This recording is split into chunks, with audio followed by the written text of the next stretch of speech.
आज ही Doubtnut app download करें। Doubtnut पर होगा अब आपके सभी मैथ्स, केमिस्ट्री, फिजिक्स और बायोलॉजी डाउट्स का सफाया। बस अपने क्वेश्चन की फोटो खींचो, उसे क्रॉप करो और तुरंत वीडियो सोल्यूशन पाओ। Download now. इस वीडियो में हम पढ़ेंगे इम्पॉर्टेंस ऑफ माइटोसिस, जो कि होता है हमारा इक्वेशनल डिवीजन।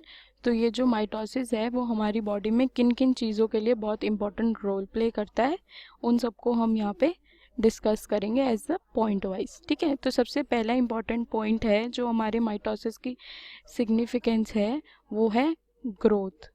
ये जो माइटोसिस है वो हमारी बॉडी की ग्रोथ के लिए बहुत ज़्यादा इम्पॉर्टेंट है। ठीक है, तो जो जो सोमेटिक सेल्स हैं हमारी बॉडी के वो किससे बनते हैं? माइटोसिस से ही। तो क्या हो गया ग्रोथ में हमारा, the somatic cells are formed by mitosis. ठीक है, तो ये जो माइटोसिस है ये हमारी बॉडी के लिए एसेंशियल है, किन किन चीज़ों के लिए? ग्रोथ और हमारी बॉडी के डेवलपमेंट के लिए। ठीक है, तो ये जो हमारा माइटोसिस है ये कैसे होता है? जो हमारा बॉडी है वो सिंगल सेल जाइगोट है, वो डिवाइड होती ही रहती है इस इक्वेशनल डिवीजन से, माइटोसिस से, और फिर जाके एक पूरा मल्टी सेलुलर ऑर्गेनिज्म बनता है। तो growth is the first point जो कि बहुत इम्पॉर्टेंट है। सेकंड है हमारा रीजेनरेशन। सेकंड पॉइंट क्या है?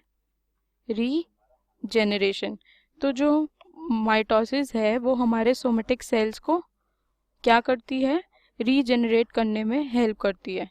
इससे हमारी बॉडी में जितनी भी रीजेनरेशन होती है वो किसकी वजह से होती है?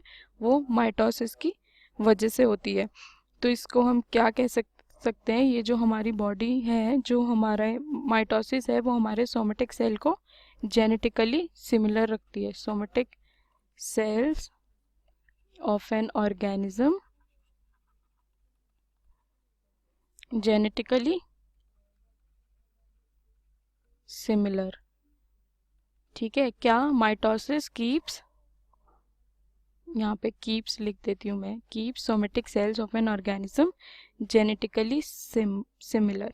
ठीक है, इससे रीजेनरेशन प्रोसेस इजी हो जाता है। ठीक है, थर्ड पॉइंट है हमारा रिप्रोडक्शन।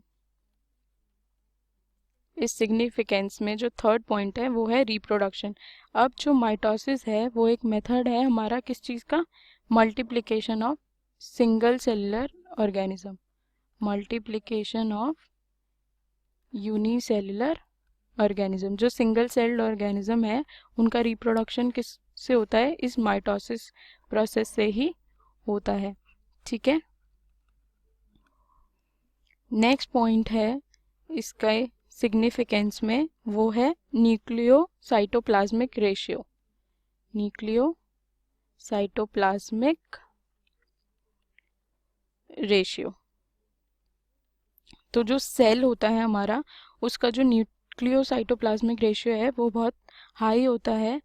तो जैसे जैसे हमारा जो ऑर्गेनिज्म है वो साइज में ग्रो करता है ये रेशियो कम होता रहता है, और ये सारा किसकी वजह से होता है? माइटोसिस की वजह से। ठीक है, इस डिवीजन की वजह से ये जो रेशियो है वो इक्वल लेवल पे आ जाता है।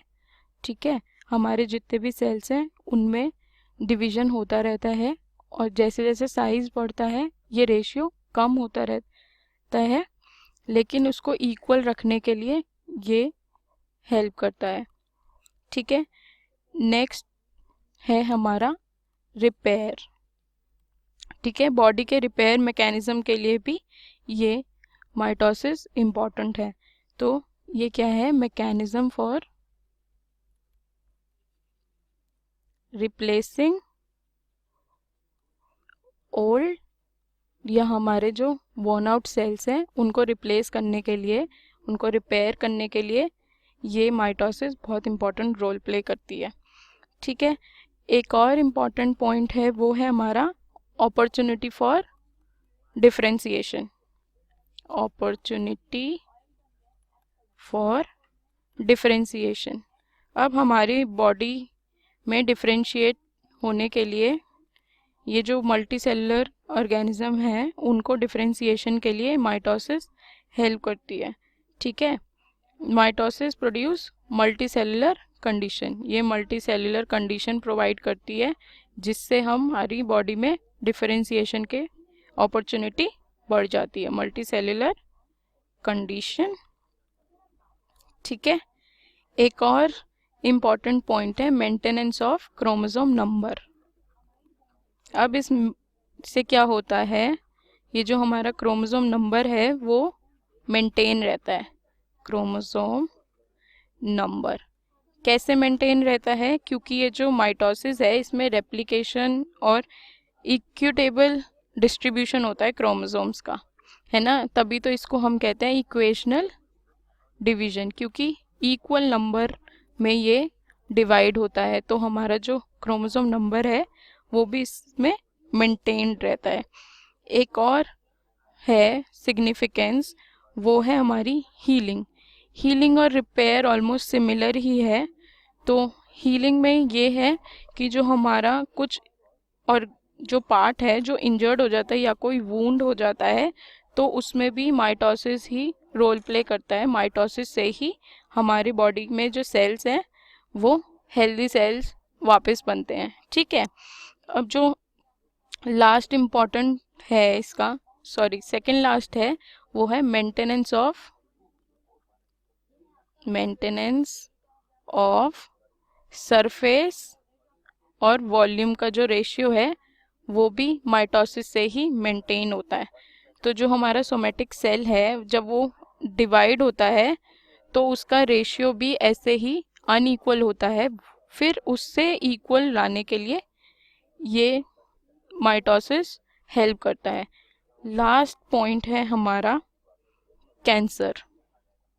ठीक है, ये सिग्निफिकेंस नहीं है, ये एक टर्म है, मतलब जो जिस माइटोसिस से अगर माइटोसिस कंट्रोल ना हो तो क्या क्या हो सकता है, तो ये भी एक काइंड ऑफ सिग्निफिकेंट ही आप कंसिडर कर सकते हैं। तो इसमें क्या होता है, अनकंट्रोल्ड माइटोटिक डिवीजन। अगर माइटोटिक डिवीजन भी कंट्रोल में ना हो तो वो भी हमारी बॉडी के लिए डेंजरस है। तो uncontrolled mitotic division leads to cancer. ठीक है, तो ये थे हमारे माइटोसिस की इम्पोर्टेंस या फिर सिग्निफिकेंस, जो कि ये किस किस में इम्पॉर्टेंट रोल प्ले करता है, ग्रोथ में, रीजेनरेशन में, रिप्रोडक्शन में, न्यूक्लियोसाइटोप्लाज्मिक रेशियो मेंटेन करने में, यहाँ लिख देती हूँ मैं, मेंटेनिंग द रेशियो। ठीक है, और फिर रिपेयर में, opportunity for differentiation, maintenance of chromosome number को मेंटेन करने में, हीलिंग प्रोसेस में, सरफेस वॉल्यूम रेशियो को मेंटेन करने में, और कैंसर से अनकंट्रोल जो माइटोटिक डिवीजन है वो किसको लीड करता है, कैंसर को। ठीक है, क्लास 6 से 12 से लेके नीट, IIT, JEE मेंस और एडवांस के लेवल तक 10 मिलियन से ज्यादा स्टूडेंट्स का भरोसा। आज ही डाउनलोड करें डाउटनेट ऐप या व्हाट्सएप कीजिए अपने डाउट्स 8400 400 400 पर।